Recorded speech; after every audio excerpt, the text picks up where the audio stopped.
Welcome to the first ever episode of a brand new series that I'm doing on my channel, which is called Throwback Soccer Thursday. Now, this series, I of course will take a look at some of the events that happened in the past in MLS, and this is not just recent event, but more like 10 or 20 years ago. And in this case, in the first episode, I am gonna go all the way back to 1996, where that was the first ever season in MLS, and I'm basically just gonna give you guys a quick overview of what exactly happened that season. Well, actually, this is not really a quick overview. This is pretty much a full summary of what happened in the 1996 MLS season.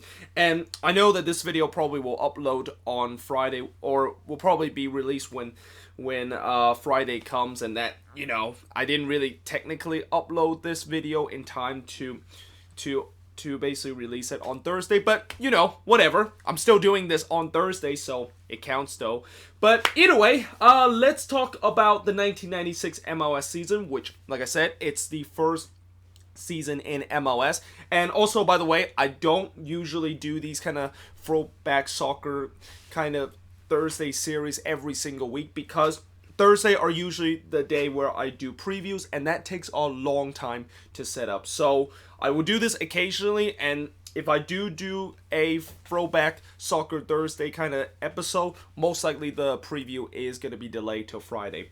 But going back to this, in the 1996 MLS season, and believe it or not, a lot of people don't know that originally the MLS first season was supposed to start in 1995, and the reason why they delayed it 1 year is because they had some technical difficulty and that they couldn't get it on time. So that's why they started in 1996. And also, throughout this video, you will definitely hear some familiar faces that is currently coaching either with an MLS team, or in this case, Tab Ramos, who of course became the first signing of the league, is now the head coach of the U.S.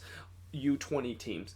And after the first signing that happened back in January, each team gets 2 national team player and 2 foreign player via the MLS inaugural allocation draft. Now, the allocation draft is pretty much similar to what the DP kind of draft is. Well, actually, there's no such thing as a DP draft, but back in the days, instead of calling players designated players, we actually called them marquee kind of players. So guys that usually earns the most out of the team, and that these guys are usually the best player on the team, and that they of course comes from the national team or coming from foreign player. And I also didn't mention the fact that there was actually a limit of 5 foreign players with each team. So the rule that MLS team are only allowed to get 8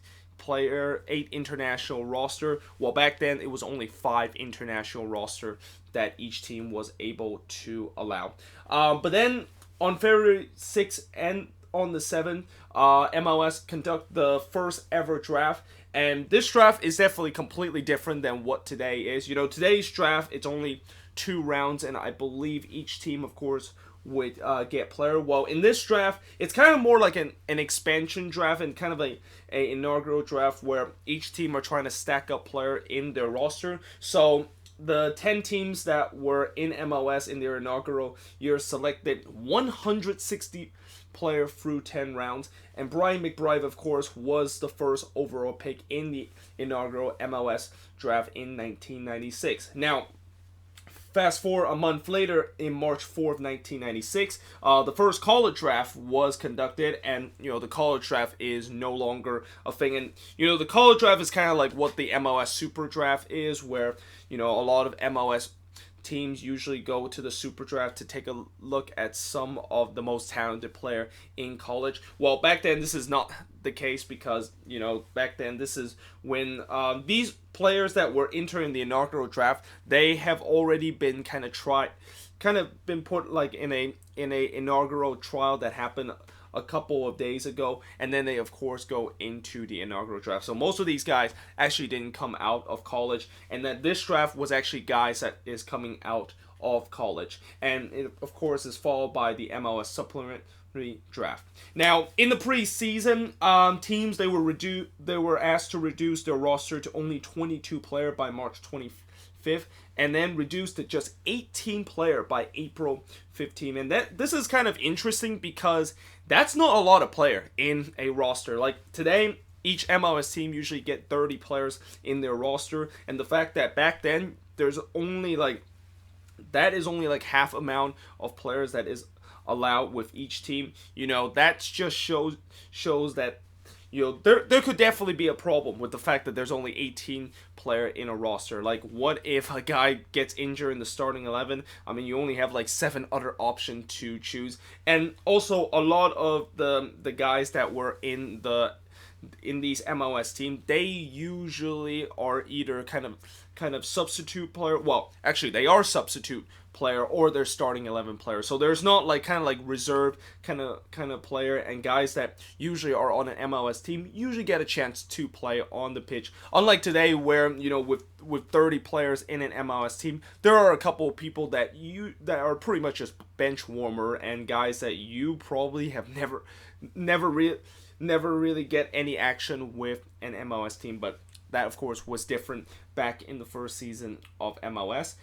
Team did had a salary cap, and the salary cap back then was only $1,200,000, which compared to today, which is around $4 million. So the salary cap were 4 times less than what it was today, and players only made around one, or the highest pay player in the league in 1996 only made $192,000, and that's compared to what I said yesterday in the news of the week. The base salary for this season is actually at $435,000, which is almost 3 times more than what it was the highest paid player back in 1996. And a lot of players are back then didn't even made $20,000 or $30,000, and a lot of players were not really kind of like just full-time player. I mean, some of these players had another job in order to kind of support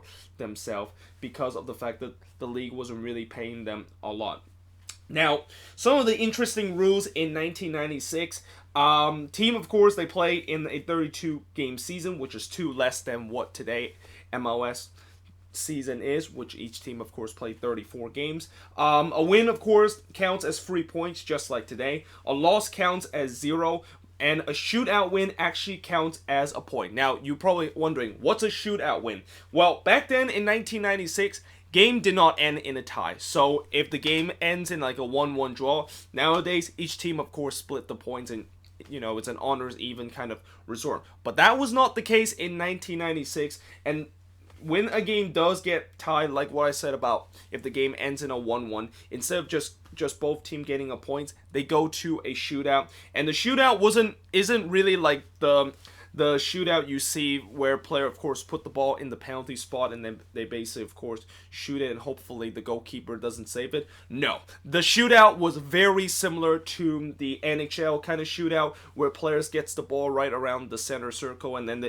they basically have 5 seconds to trying to dribble and trying to kind of chip it over the goalkeeper. I mean, it was kind of ridiculous of how the shootout is, and I don't think there's any other league in the world where you actually have a shootout like this, and it's no wonder why the league got rid of the shootout, because nobody ever done this, and then it feels like the league was really trying to kind of copy what NHL was doing. In NHL they obviously have a shootout after a game that is tied, well, after the game ends in overtime, and that's only in the regular season, and that, unlike the NHL, each team only were rewarded with just 1 point if they get a shootout win, which this would definitely be a kind of a controversial rule, because as you will see in the standings, there are some teams that actually have a lot of shootout wins, but if those shootout wins actually count 3 points, then they probably would have made the playoffs. But of course, I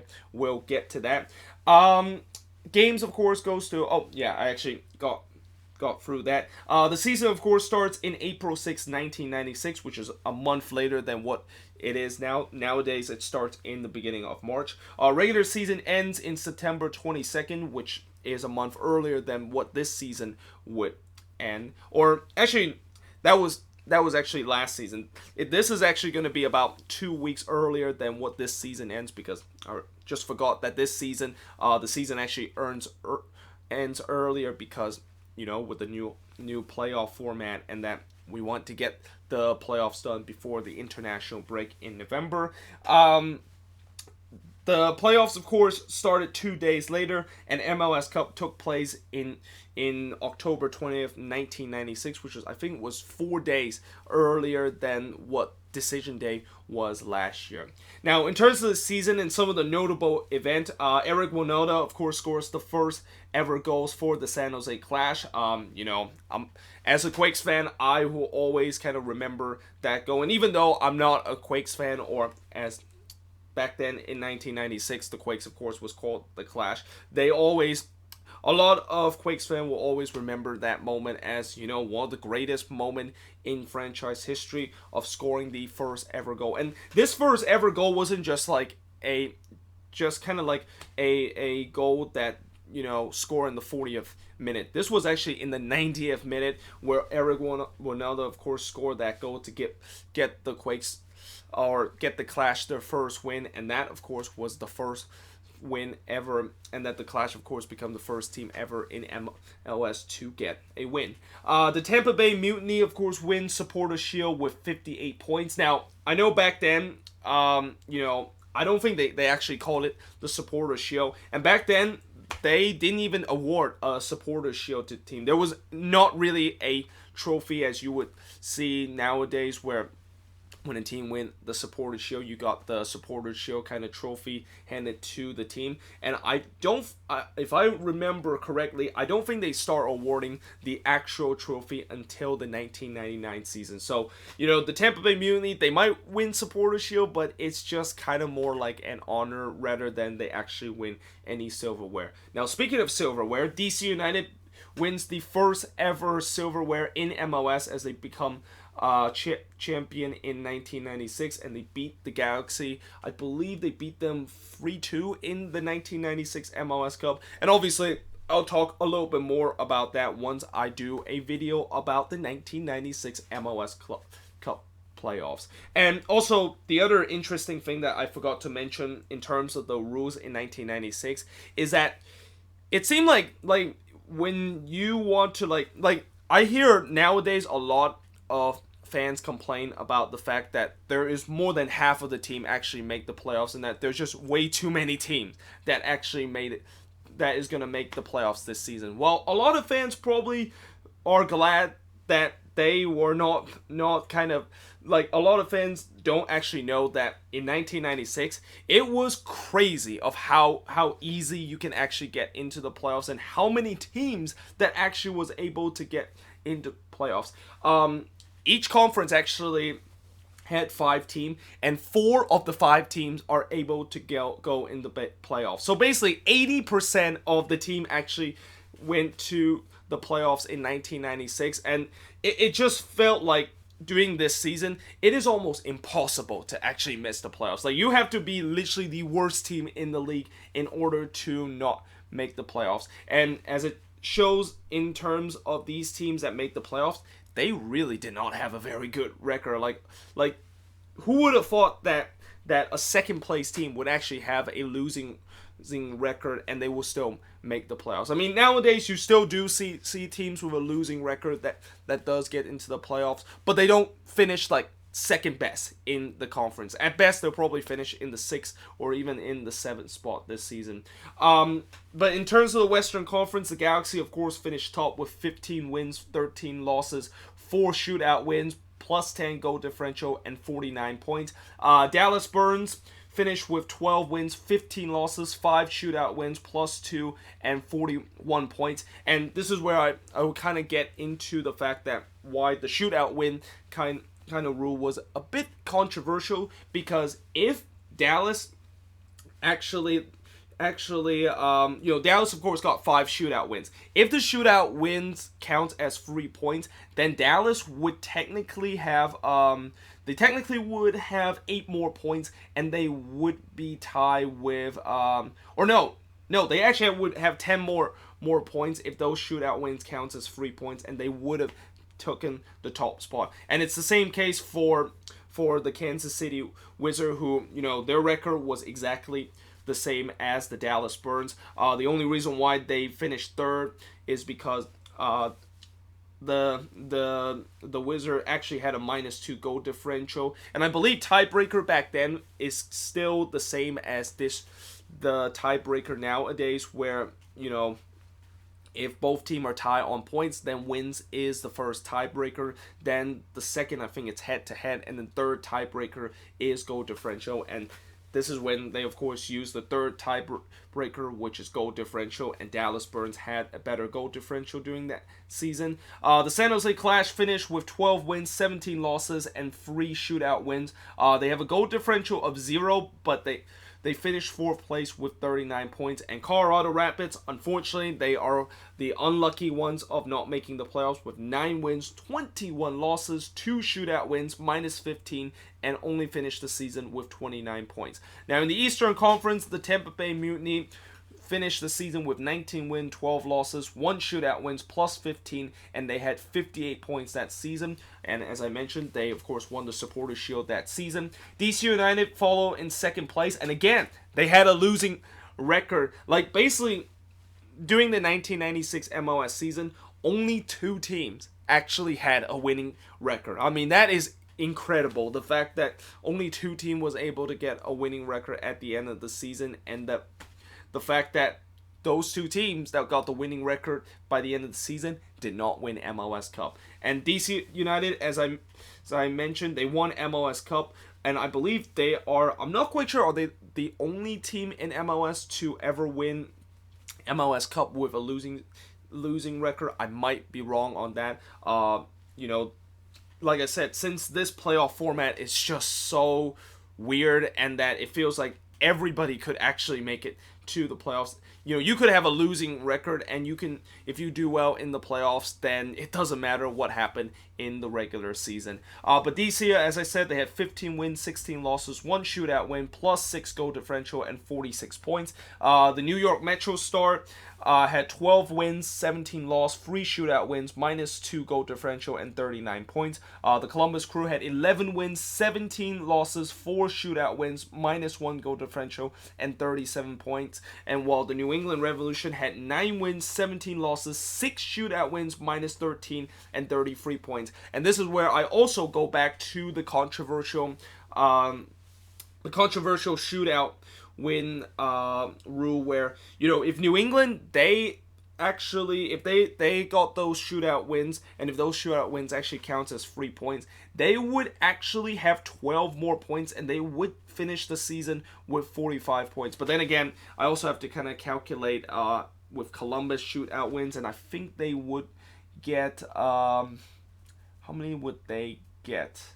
Oh god, I actually don't. Actually, no, they would get 45 points, because if you subtract the 4 points that they had, and you add the 12, I think that would be, that would be 47 points that they had. But like I said, the bottom line is the shootout win rule was a bit controversial, because it really affects teams in terms of their standings, and that some teams had a lot of shootout wins, and New England, of course, had the most shootout wins, and if those shootout wins counts as 3 points, they probably would have made the playoffs. Now, in terms of the attendance that year, the overall attendance is 2,785,001, and that's actually a really good attendance for the first season in the league. And keep in mind, the attendance back then, there was no soccer specific stadium.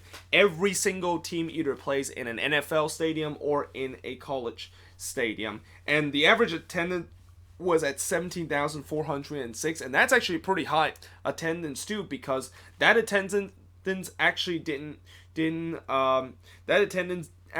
eclipse until I think in 2010, when it finally got up to like 18,000 average attendance in the league. And the attendance did started to decrease heading into the next couple years in MLS. And I guess the reason why the attendance was so high in the first year is because this is a new league, and people are very excited whenever a new league started, and that there's a lot of attention, and then when the second and third season coming and where that kind of new car smell kind of start to wear off, that's where the attendance started to fall. Now the Galaxy, they had the highest attendance with 28,916, and I believe the Galaxy play at the Rose Bowl. So even though when you look at this attendance and it's one of the highest attendance in MLS, like I think only 3 other teams today actually have a higher attendance than the Galaxy. I believe it's Atlanta,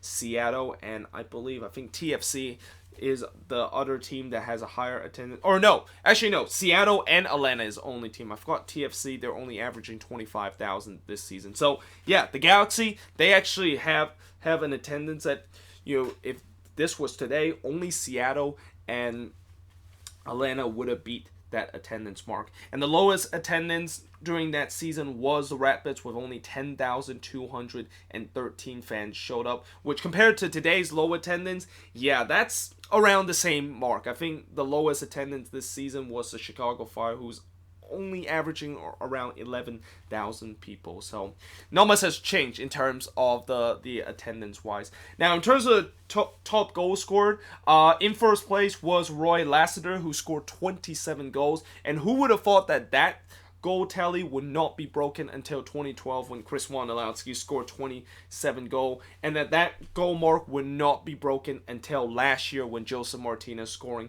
31 goals that season to, of course, pass Roy Lassiter, Chris Wynalda, and also BWP in terms of that 27 goal mark. Raul Diaz scores 23 goals and finished second in the Golden Boot race. Eduardo Hurtado finished with 21 goals and finished third place. Preki finished with 18 goals and finished in fourth place in terms of Golden Boot, and finished fifth place in the Golden Boot was the first overall pick in MLS, Brian McBride, with 18 goals that season.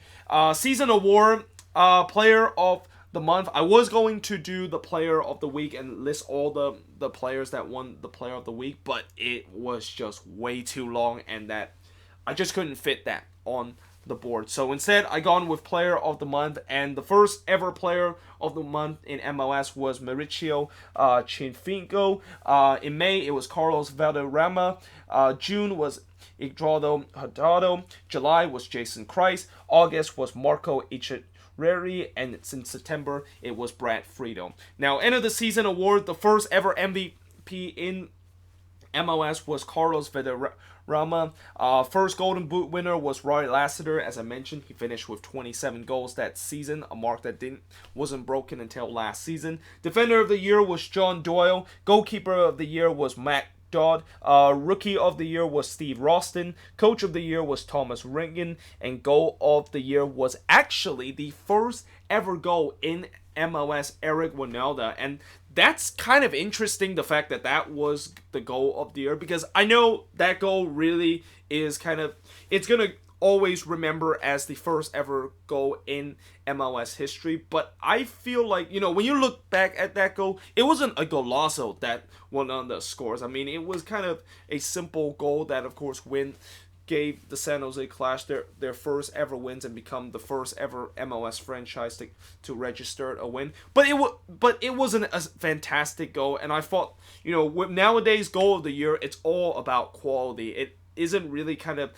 about occasion. So I guess back then it was more about occasion than actually the quality of it. I'm pretty sure there are goals this season that is so much better than what Eric Wynalda scored in his first goal. I mean, no disrespect to Eric Wynalda and what he has did during that moment, scoring the first ever goal in MLS history, but seriously, I feel like that nowadays you wouldn't think that would even came anywhere close to be goal of the year, if even came close to goal of the week, the way that he, of course, scored that first ever goal. But that being said, let me know in the comments below, what do you think of this season? And let me know in the comments below, if you watch MLS back in 1996, what is your favorite memory from that season? Obviously, I wasn't alive in 1996. I was born in 98, so I wasn't able to experience that. But if you were able to experience that, comment below, what do you think? What was your favorite moment and what was your memory from the first ever season in MLS? And yeah, hope you guys enjoyed this video. Hopefully in these next couple of weeks, next week I'll probably will not be able to do something like this because I have to do the preview for the upcoming MLS match week as the Gold Cup break ends next week. But yeah, hope you guys enjoyed this video. If you do, make sure you guys leave a like, smash that subscribe button, and yeah, I of course will see you guys next time.